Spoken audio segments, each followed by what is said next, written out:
오늘 말씀은 이것을 할 줄 알았을 때가 복음을 진짜 알게 된 때입니다 라는 것입니다. 우리는 분명히 복음을 들었습니다. 예수 그리스도를 믿으면 구원을 받고 하나님 나라가 우리의 소유가 된다는 것을 알고 있습니다. 알고는 있지만 우리의 믿음이 온전치 못할 때가 많다는 것은 우리가 스스로 고백하게 될 것입니다. 우리가 복음을 안다 하면서 복음을 온전한 믿음 생활 가운데서 펼치지 못한다라는 이 애매한 상황 가운데 우리는 항상 놓여지게 되는데 왜 그러냐는 거예요. 하나님이 우리에게 전해준 복음은 완전합니다. 100%고 완벽하십니다. 그 완벽하신 복음을 우리도 나름대로 들었다고 했는데 이것이 헷갈리기 시작하는 거예요.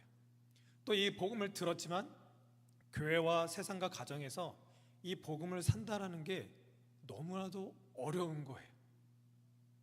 왜 그런가 했더니 오늘 이것 복음을 들었지만 이것을 할 줄 모르니까 복음이 복음인 줄 모르는 거예요. 지금 한 말은 제 얘기입니다. 정말 복음을 들었고 복음에 대해서 그렇게 부르짖고 다녔지만 정작 내가 시험에 들고 악한 길에 있거나 오만한 자리에 있거나 힘들고 괴롭고 어떤 세상의 압박감이 몰려올 때 도무지 이 복음으로 산다는 게 모르겠는 거예요. 여전히 나는 주눅들어져 있고 세상과 비교한 채로 비교 가운데 살아가고 있고 또 비교하다 보면 내 삶은 여전히 주저앉아 있고 좌절된 모습일 때가 너무 많은 거예요. 복음이 있는데 복음만 있으면 다라고 했고 그거면 끝난 거라고 하는데 여전히 이 땅 살 때 나는 괴로운 거예요. 그리고 저한테는 꿈이 있었어요. 근데 이 꿈조차도 뭔지 모르겠던 거예요. 분명한 거인데 붙잡기가 너무 어려워요. 우리 기독교인들이 가끔 이제 착각하고 오해하는 게 뭐냐면 내가 지금 어떤 삶을 살아야 되고 꿈과 비전을 몰라도 하나님이 주시는 꿈과 비전이 있다면 그것을 알기만 하면 하나님이 주시는 꿈을 안다면 그것을 열심히 노력하고 개발해서 그것을 이뤄나가면 될 거 아니야 라고 생각해서 하나님께 그토록 꿈과 비전을 달라고 부르짖어요. 근데 여기서 오해가 있어요. 꿈을 받았으면 꿈을 이룰 수 있는 방법도 하나님께 있는데 우리는 거기까지 생각하지 못할 때가 많다라는 거예요. 하나님의 꿈과 비전을 줬으면 하나님이 줬으니까 열심히 내가 개발시켜서 멋진 사람이 되고 훌륭한 사람이 되고 탁월한 사람이 되어서 하나님의 영광을 위해서 이 꿈을 이뤄야지 라고는 많이 생각하고 세상의 수많은 꿈을 이뤘다는 사람들의 어떤 글과 말과 그런 영상들을 보면서 내가 이런 게 부족했구나, 내가 이런 걸 좀 더 열심히 해야겠구나 라고 생각하고 그렇게 꿈을 향해서 나아가요. 그런데 성경에서는 그렇게 말하고 있지 않더라는 거예요. 이게 저한테 너무 헷갈렸어요. 세상은 자기가 꿈을 발견하면 꿈을 이루기 위해서 노력하기도 하고 꿈을 이뤘다면 이룬 것으로 인해서 뭔가 펼쳐요. 하지만 기독교는 어디에도 그런 것을 말한 적이 없어요.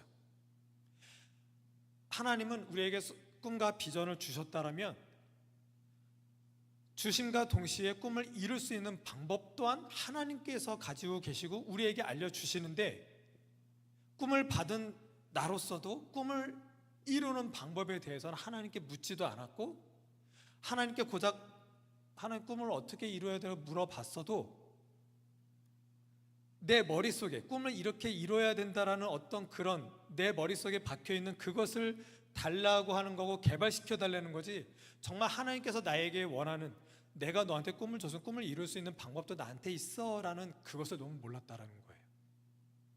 오늘 굉장히 중요합니다. 이것을 알아야 한 개인이 하나님 앞에서 복음으로 온전히 섰다라는 것과 동시에 내가 하나님을 통해서 꿈을 받았다라면 꿈을 이룰 수 있는 유일한 방법이 오늘 이것입니다.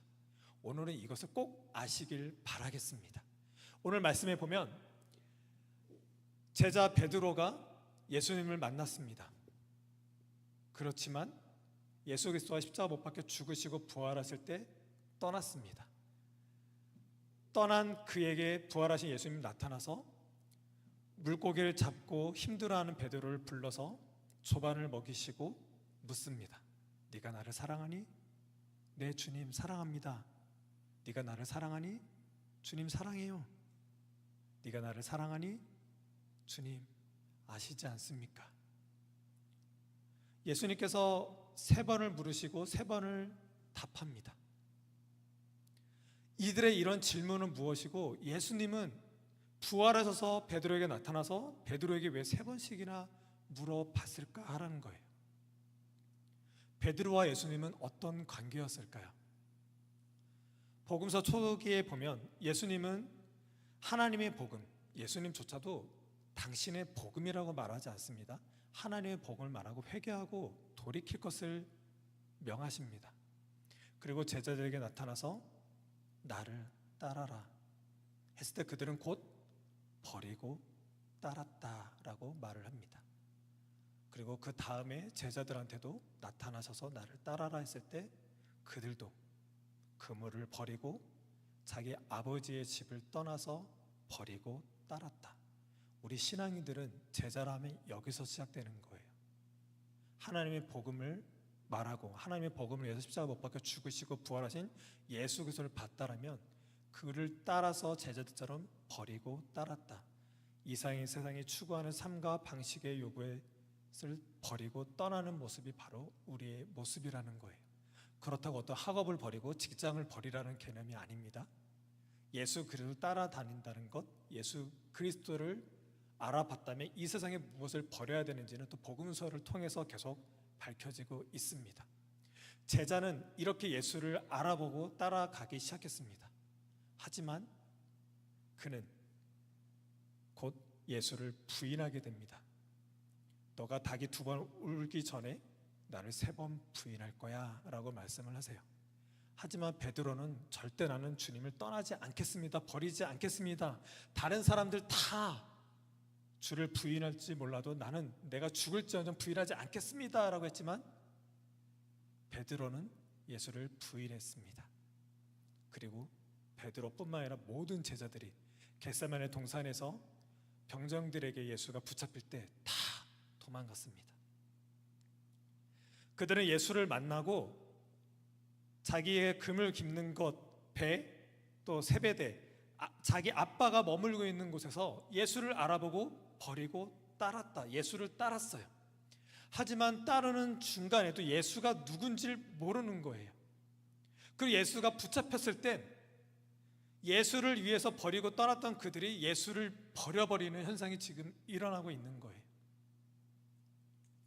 그러고 나서 예수께서는 십자가의 길을 걸으시고 부활하시고 그물을 버리고 아버지의 집을 버렸던 그들이 다시 고기를 잡으러 가고 다시 아버지의 집을 들어가서 예수를 따르는 것이 아니라 예수를 따르기 전 세상 속에서 살았던 그 모습대로 그대로 그들이 살아가고 있을 때 부활하신 예수님이 다시 나타나서 조반을 먹이시고 떡을 먹이시고 나타나셔서 네가 나를 사랑하니 네가 나를 사랑하니 네가 나를 사랑하니 라고 말하는 거예요.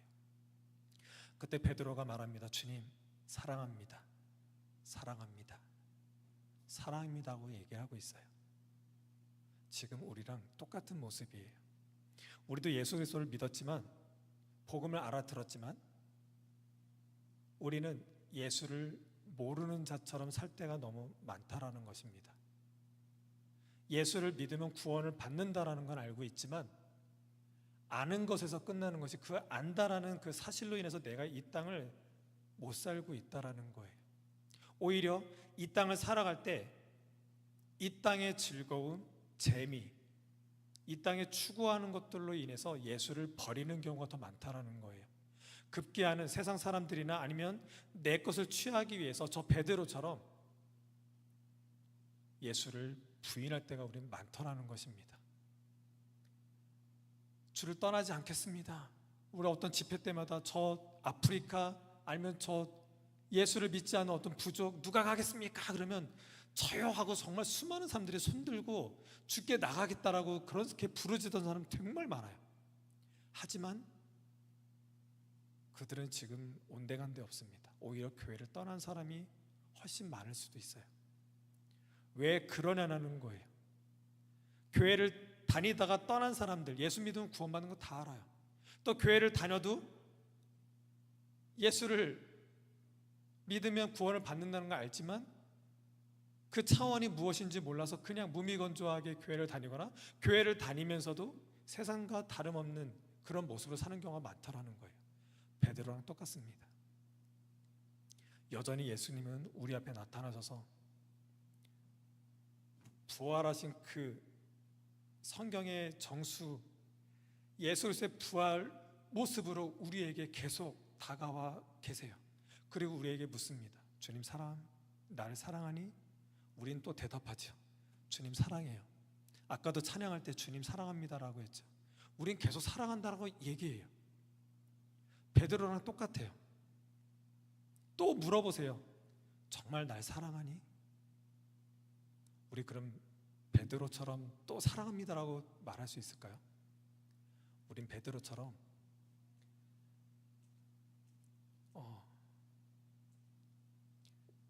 근심하게 될 거예요. 우리는 찬양하거나 교회에서 사람들하고 대화하거나 또 누군가 앞에 있을 때는 주님 사랑합니다 하고 막 패기 있게 나갈지 몰라도 이게 항상 우리에게 패기 있는 모습으로 하나님 사랑합니다라고 고백할 수 있어도 내 믿음이 온전치 못하라는 거예요. 그때마다 예수님은 계속 물어보세요. 내가 나를 사랑하니? 우리는 근심할 수밖에 없습니다. 왜 그럴까요? 이 근심하면 엘리페스라고 과거에 저지른 일이나 행동에 대한 후회와 뉘우침에서 오는 깊은 슬픔, 비탄, 미안함이에요. 베드로는 지금 자신이 알 거예요. 내가 주와 함께 죽을지언정 주를 부인하지 않겠습니다 했지만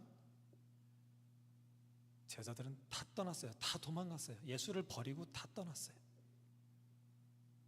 그런 그가 십자가의 길을 걷고 있는 예수 그리스도를 바라보며 심히 통곡을 합니다.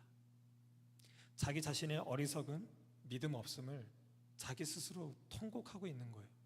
내가 죽을지언정 예수를 버리지 않겠습니다라고 했던 그가 예수를 버리고 도망하기까지 이르는 진짜 예수가 나의 스승입니다라고 고백해야 되는 그 자리에서 예수를 부인하는 모습으로 있는 자신을 바라보고 심히 통곡하고 있는 거예요.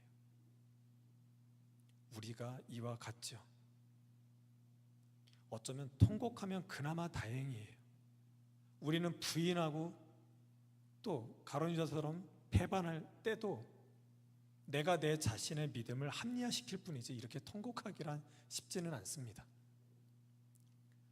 그래서 오늘 네가 나를 사랑하니 네가 나를 사랑하니 했을 때 세 번째 물었을 때는 근심하는 거예요. 주님 사랑하지만 내가 주님께 진짜 사랑합니다라고 고백하기에는 연약함이 있습니다 라고 지금 이렇게 고백하는 거예요. 우리도 그렇잖아요. 세상 속에서 예수를 부인하는 것처럼 배반하면서 살았더라도 교회에 오면 예수 사랑합니다 라고 얘기해요. 예수님이 네가 나를 정말 사랑하니 했을 때 우린 근심할 수밖에 없죠. 세상 살았을 땐 주님이 없는 것처럼 믿음이 연약한 자로 살았건만 와서는 주님 사랑합니다 하는 이 가식적인 내 모습 보고 또 나를 보면서 너가 나를 정말 사랑하니라고 했을 때 하나님께 미안한 거예요. 내가 내 죄를 아니까. 하지만 그래도 우리는 주님 아시잖아요. 그래도 주님 사랑해요. 우리는 이렇게 또 나아가잖아요. 어려운 거예요. 주님 사랑하지만 사랑에 반대되는 모습 살다가 또 주님 앞에 서 있으면 내 모습을 보고 주님 사랑한다고 말하기는 어렵지만 주님 또 사랑하는 건 또 사실이고 우리는 이 애매한 모습으로 살고 있다라는 거예요. 그런데 이런 모습 속에서 예수님이 왜 자꾸 우리에게 이런 사랑을 강조하시냐라는 거예요. 이 근심하다라는 말은 이 고린도후서에 보면은 이렇게 되어 있습니다. 하나님의 뜻대로 근심하게 된 것. 그리고 10절에 보면 하나님의 뜻대로 하는 근심은 후회할 것이 없는 구원에 이르게 하는 회개를 이루는 것이요 세상 근심은 사망을 이루는 것이니라. 회개의 정수가 여기에 있습니다. 수많은 사람들은 회개에 이르면 세상 속에서 나쁜 짓하고 악한 짓 한 것을 잘못했습니다라고 시인하는 것이 회개라고 해요. 성경 어디에도 그런 걸 회개라고 말하지 않습니다. 회개는 무조건 하나님과의 관계예요. 내가 하나님을 따랐다가 하나님을 부인하고 배신했을 때 그러고 나서 다시 하나님 앞에 섰을 때 그 하나님을 알아보고 근심하는 것으로 이 근심은 내가 그냥 스스로 근심이 아니라 하나님을 떠났다가 다시 하나님을 만났는데 그 하나님 앞에서 하나님을 떠난 나의 모습을 바라보고 후회하는 모습으로, 하나님께 너무나도 미안한 모습으로, 근심하는 모습으로 나아가는 그 모습이 진짜 회개라는 거예요. 하나님과의 관계 안에서 일어나는 게 회개지, 하나님과의 관계도 없는 상태에서 저지른 죄로 인해서, 이거 굉장히 좀 복잡한 말입니다. 예전에 하나님을 몰랐던 그런 죄된 삶을 가지고 회개하는 것은 굉장히 1차적인 거예요. 이런 것으로 인해, 그러니까 하나님을 몰랐을 때 삶 속에 있다가 복음을 듣게 됐어요. 복음을 듣게 됐을 때 하나님을 알아보게 됐고, 하나님을 알아보게 된 그 복음 가운데 살았던 자가 하나님을 떠난 모습으로 살아요. 그러다가 다시 하나님 앞에 섰을 때, 진짜 근심 가운데서 하나님께 온전한 회개로 나갔을 때가 완전하고 온전한 하나님이 원하시는 회개라는 거예요. 그래서 오늘 말씀에 보면 하나님의 뜻대로 하는 근심, 네가 나를 사랑하냐 했을 때 하나님이 사랑하지만 사랑하지 않는 모습으로 나의 있는 모습을 봤을 때 그 근심하는 그것을 가지고 쓰는 것이 정말 구원에 이르는 회개라는 거예요. 하지만 세상 근심은 사망을 이룬다. 하나님과의 관계가 아닌 자기 자신의 자책, 자기가 어떤 스스로 자각하고 깨달은 것으로 그냥 근심하고 마는 것은 회개가 될 수 없고, 하나님께 들려지는 회개도 안 되고 그저 사망에 이를 수밖에 없는 회개라는 거예요. 이 차이를 우리 믿는 사람들은 분명히 알아야 됩니다. 단순히 세상 속에 살면서 어떤 쾌락적이고 나쁜 짓을 한 것 그 자체로만 가지고 회개한다? 회개가 아니라, 회개는 하나님을 만날 것만 만난 사람처럼 살지 아니하고, 그렇게 세상 속 사람들처럼 살다가 다시 하나님 앞에 섰을 때 하나님 앞에서 하나님 보기에 민망하고 미안하고, 하나님 앞에서 구원받은 자로서의 그 연약함과 나약함을 가지고 근심 가운데 나의 구원이 소멸되거나 나의 구원이 좌절되고 하나님 입장에서 취소하시거나 이러면 어떻게 하지라는 분명한 근심 때문에 나아가는 그 회개가 진짜 회개라는 거예요. 그것이 배경이 되는 그 근심하다가 바로 이 내용입니다. 그래서 하나님은 어떤 사랑을 지금 말하고 있는 것일까요?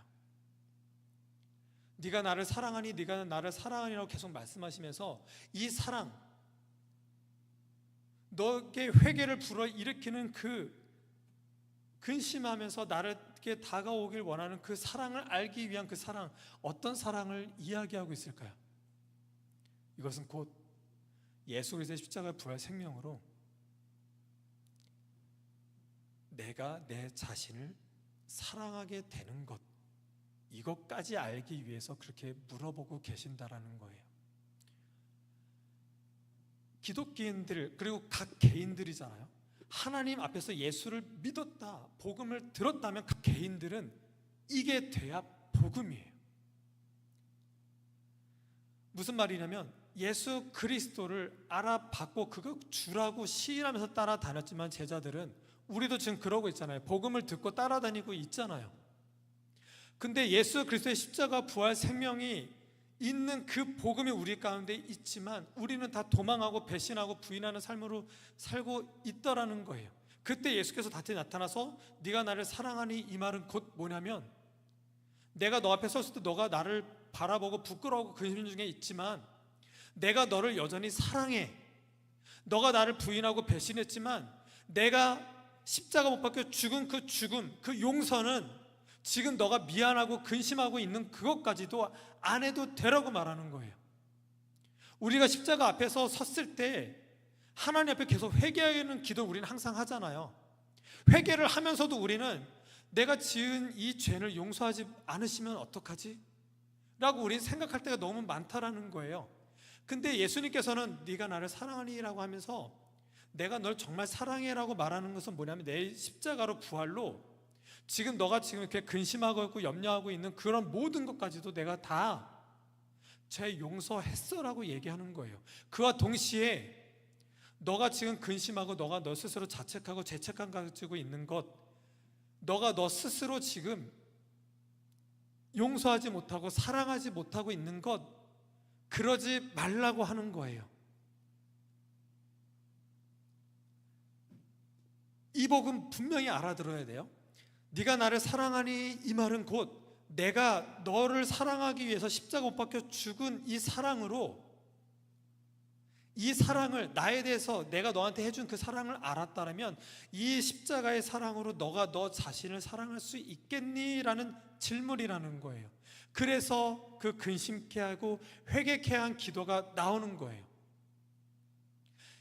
내가 내 스스로 사랑한다라고 할 때 세상 많은 그 심리학자들, 뭐라 그러죠? 그 상담학자들, 좀 뛰어난 사람들 보면 이제 제 이름이 충서봐 사랑해라고 막 하는 사람 되게 많잖아요. 내 자신을 사랑할 줄 알아. 이런 차원하고는 다른 거예요. 그들은 자기 스스로 어떤 자존감을 높이고 스스로 어떤 좀 뭐랄까, 자기 자신을 사랑할 줄 알아야 다른 사람도 뭐 사랑하고, 어떤 자기 자신을 먼저 사랑해라, 어떤 일반적인 세상적인 사랑이라면 우리는 달라요. 그들은 그냥 자기 혼자 스스로 이 땅 가운데 살아나가기 위한 자기 자신의 사랑이지만 우리는 계속해서 하나님과의 관계 속의 사랑인 거예요. 나를 사랑하신 예수 그리스도가 십자가를 나를 사랑했을 때, 하지만 십자가를 나를 사랑했지만 나는 그 십자가의 사랑을 알지만 그 십자가 앞에 있을 때 나는 내 스스로를 사랑하지 못하고 있는 거예요. 이게 죄책감이에요. 우리 교회 다니는 사람들 계속 그래요. 내가 널 사랑해, 널 사랑해, 내가 널 용서했으는 걸 알지만 아는 걸로 그냥 끝나버려요. 그 사랑한다, 용서한다라는 말을 들었으면 그 사랑하고 용서하는 것으로 내가 내 자신을 먼저 용서하고 사랑할 줄 알아야 되는 거예요. 여기까지 들어가야 진짜 복음이 되는 거예요. 아까도 말씀드렸죠. 꿈을 이룬다는 것. 하나님은 우리에게 꿈을 주신다라고 할 때는 너 이런 사람이야, 너 이런 기능이 있어, 너 이거 할 줄 아니까 이거 해, 이런 차원이 아니에요. 오늘 말씀하시잖아요. 네가 나를 사랑하니? 네, 사랑해요 했을 때 뭐라고 말씀하시죠? 내 양을 먹이라, 내 양을 치라, 내 양을 먹이라. 꿈을 이루는 유일한 방법은 이것밖에 없어요. 하나님이 우리에게 주시는 꿈은 우리에게 있지 아니하고 하나님의 양한테 있어요. 하나님의 양을 위해서 하나님의 복음 가운데 들어간 자를 사용하세요. 하지만 그 양을 위해서 하나님의 사랑을 아는 자를 쓰시기 위해서는 그 사랑을 진짜 아는 사람이 필요한 거예요. 그래서 하나님의 양을 치르고 양을 먹이는 자로서 하나님이 꿈을 줬다면 하나님이 양을 먹이고 치는 그 꿈을 이루기 위해서는 예수 그리스도의 사랑을 알아야 된다는 거예요. 근데 예수 그리스도의 사랑을 안다라는 것은 내가 나를 사랑할 줄 알아야 그 꿈이 해결이 되고 이룰 수 있다라는 거예요. 세상은 내가 변호사가 되고 어떤 전문직이 되고 돈 많은 사람이 되어야 꿈을 이룬다라고 하지만 그거는 세상 속에서 말하는 거예요. 우리는 무조건 하나님의 사랑이 무엇인지 알아야 되고 그 사랑으로 내 자신을 사랑할 줄 알게 되어야 하나님의 양을 사랑할 수 있게 되는 거예요. 성경에서 말하는 꿈을 이루는 유일한 방법은 이것밖에는 없어요. 그래서 우리가 교회를 다닌다고 교회에서 다니면서 어떤 꿈을 받았다라면 우리는 분명히 십자가 부활로 내가 내 자신을 사랑할 줄 알게 돼야 되고 이것으로 말미암아 하나님 맡기신 양들을 먹이고 칠 줄 알게 돼야 된다는 것입니다. 그래야지만 하나님의 사랑이 이해가 돼야지만 이제부터가 사랑이 시작이 되는 거예요. 고린도서 사랑장이라고 그랬죠. 내가 사람의 방언과 천사의 말을 할지라도 사랑이 없으면, 내가 나를 사랑할 줄 모르면, 이렇게 해석하시면 돼요. 소리나는 구리와 울리는 꽹과리가 되고, 하나님으로 인해서 내가 내 자신도 사랑할 줄 모르면서 남한테 사랑합니다, 너희들 사랑해, 하나님이 널 사랑하잖아, 왜 너 자신을 사랑하지 못하고 다른 사람을 사랑하지 못해? 다 거짓된 거잖아요. 십자가로 인해서 내가 내 자신을 사랑할 줄 알아야 이게 되는 거예요. 내가 예언하는 능력이 있어 모든 비밀과 모든 지식을 알고 산을 옮길 만한 모든 믿음이 있을지라도 사랑이 없으면, 내가 내 자신을 사랑할 줄 모르면 내가 아무것도 아니요. 왜 아무것도 아니냐면, 하나님이 내게 복음을 줬고 사랑한다는데 내가 내 자신을 사랑할 줄 모르면, 그 십자가의 사랑으로 내 사랑을 모르면 아무것도 아닌 거예요. 내가 내게 있는 모든 것으로 구제하고 또 내 몸을 불사르게 내줄지라도 사랑이 없으면 내게 아무 유익이 없느니라. 내가 내 스스로 십자가로 살아간다는 걸 모르는데 남을 위해서 불덩이에 들어가 봐야 그냥 그러고 마는 거예요. 사랑은 오래 참고, 내가 내 자신을 사랑한다는 개념이 들어와 진짜 오래 참는 게 나타나요. 십자가로, 그 십자가의 사랑이 내게 닿아서 사랑할 줄 모르면, 내 자신을 사랑할 줄 모르면 오래 참는 거 불가능해요. 하나님은 사랑이니까 예수님처럼 그렇게 사랑이 오래 참아야지, 꾸역꾸역 우린 나아갈 수 없어요. 그 사랑이 내게 닿아야 진짜 오래 참을 수 있는 거고, 사랑은 그래야 온유할 수 있는 거예요. 온유 정말 어려운 단어예요. 착한 것도 아니고 선한 것도 아닌. 온유는 사자로 표현돼요. 다른 맹수랑 싸우거나 다른 먹잇감을 싸울 때는 그 사자의 이빨이 무시무시한 이빨이 돼요. 하지만 사자가 자기 새끼를 그 이빨로 들어서 옮길 때는 아주 인자한 이빨이 돼요. 이게 온유예요. 온유는 자기가 어떤 능력이 있는데 그 능력으로 누군가를 해치거나 해하면 무시무시한 이빨이 되는, 그 해할 수 있는 능력을 가지고 해하는 게 아니라 사자가 자기 새끼를 들어서 아주 인자한 그 모습으로, 그 무시무시한 이빨로 오히려 인자하게 나아가게 하는 것, 그것이 온유예요. 내가 나의 사랑, 예수 그리스도로 말미암아 내가 나를 사랑한다는 개념을 모르면 이 온유는 완전히 그냥 아무것도 아니게 되는 단어가 돼버려요. 시기하지 아니하며, 예수 그리스도의 사랑이 나한테 임해서 내가 나를 사랑할 줄 알게 되는데, 예수 그리스도의 십자가의 부활로 사랑하게 되면 완전한 사랑인 것을 내가 느끼고 있는데, 세상 어떤 사랑을 시기하겠어요? 사랑은 자랑하지 않는다. 내게 있는 분명한 사랑, 진짜 사랑이 있는데 뭘 자랑하겠어요? 교만하지 아니하며, 절대 교만할 수 없죠. 이 사랑이 내가 가진 것이 아니고 누가 준 것도 아니고 내 노력으로 얻은 것도 아닌데 오직 하나님의 정적으로 주시는 은혜인데 교만할 수가 없겠죠. 무례히 행하지 아니하고 8절에 사랑은 언제까지나 떨어지지 아니하되, 그 사랑은 변함이 없다라는 거죠. 스스로 하나님이 변경시키지도 아니고 세상 어떤 무엇에서도 변화되지 않는 그 사랑이 우리 가운데 있다라는 것입니다. 그런즉 믿음, 소망, 사랑, 이 세 가지는 항상 있을 것인데 그 중에 제일은 사랑이라. 왜 제일이 사랑일까요? 믿음과 소망은 저 하나님 나라에 가면 소용이 없는 것들이에요. 이미 그 나라를 소망하고 있는 이 땅이 소망과 믿음이 필요한 거지, 저 하나님 나라, 저 하나님 나라는, 저 천국은 사랑만 있어요. 그러니까 사랑이 최고인 거예요. 그래서 그 사랑을 알아야 돼요. 그렇게 근심하러, 정말 네가 날 사랑하니? 내가 너를 사랑하는 그 사랑으로 너가 너 자신을 사랑할 수 있겠니? 그랬을 때에 18절에서 내가 진실로 진실로 내게 이르노니 내가 젊어서는 스스로 띠띠고 원하는 곳으로 다녔거니와 늙어서는 내 팔을 벌리리니 남이 내게 띠띠우고 원하지 않은 것으로 데려가리라. 아까도 꿈 얘기했죠. 오늘 말씀하고 있는 이 사랑에 관한, 예수 그리스도의 십자가로 인한 용서의 사랑으로 내 자신을 사랑할 줄 모르면 독이 됩니다. 내가 기독교적으로 성경적으로 꿈을 받았다라고 해도 그 꿈 자체가 독이 돼요. 이 사랑을 모르면, 이 사랑으로 인한 회개할 줄 모르면 독이 됩니다.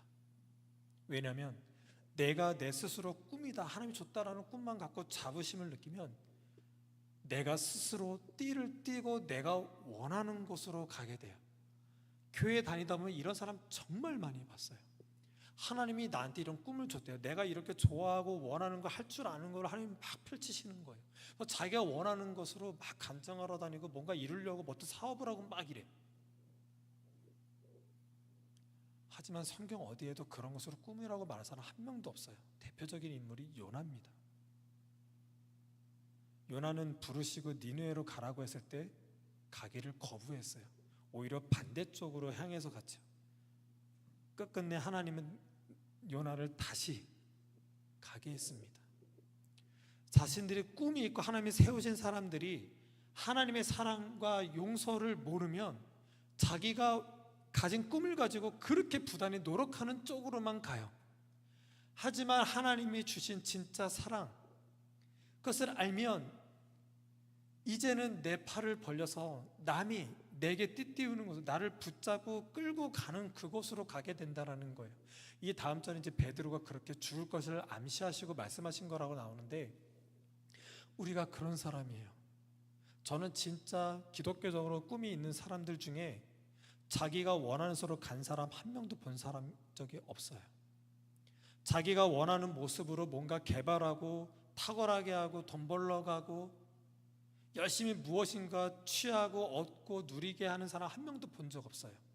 예수 그리스도로 말미암아 사명과 비전과 꿈을 받은 사람들은 자기 뜻대로는 전혀 상관없고 전혀 다른 방향으로 고난과 역경과 힘듦으로 어떤 압박감 속으로 내몰려지는 걸 저는 오히려 봐요. 왜 그럴까요? 왜 그렇게 광야 가운데 폭풍이 있는 쪽으로 하나님은 우리를 내모실까요? 그 이유는 오늘 이 사랑밖에 없다라는 거예요. 이것을 할 줄 알아야, 진짜 사랑을 할 줄 알아야 돼요. 사랑을 할 줄 안다라는 것은 그 십자가로 내가 내 자신을 사랑하는 거예요. 그리고 그것으로 말미암아 참 근심해서 회개할 줄 알아야 복음을 아는 겁니다. 복음을 알았고 구원 받는다라는 걸 알면서 내 자신을 사랑하지 못한다라면 거짓말이고 아무것도 아닙니다. 그리고 꿈이 있다라면, 하나님이 내게 주신 꿈이 있다라면 꿈을 이룰 수 있는 유일한 방법은 사랑밖에는 없습니다. 이 꿈은 명령 가운데 있기 때문에 그래요. 하나님께서 말씀하신 진짜 계명, 하나님 사랑과 이웃 사랑이에요. 하나님의 사랑으로, 십자가의 사랑으로 내가 내 자신을 진짜 다른 사람도 아닌 그 십자가로 나 한 사람까지라도 사랑해서 그렇게 십자가 못 박혀 죽으신 사랑, 그 사랑을 느끼는 사랑, 내 가치는 십자가 가치구나, 예수 그리스도의 가치구나, 이것으로 말미암는 사랑으로 하나님께 사랑으로 나아가는 거예요. 내가 나의 사랑, 세상에 말하는 사랑으로는 하나님께 사랑으로 나아갈 수가 없어요. 오직 하나님이 주신 사랑이 내게 다가와서 그 사랑에 충만하여서 충만한 사랑으로 다시 하나님께 사랑을 돌려드리는 식 외에는 하나님께 사랑을 표현할 수 있는 것이 없어요. 그리고 내 이웃을 내 자신과 같이 사랑하라.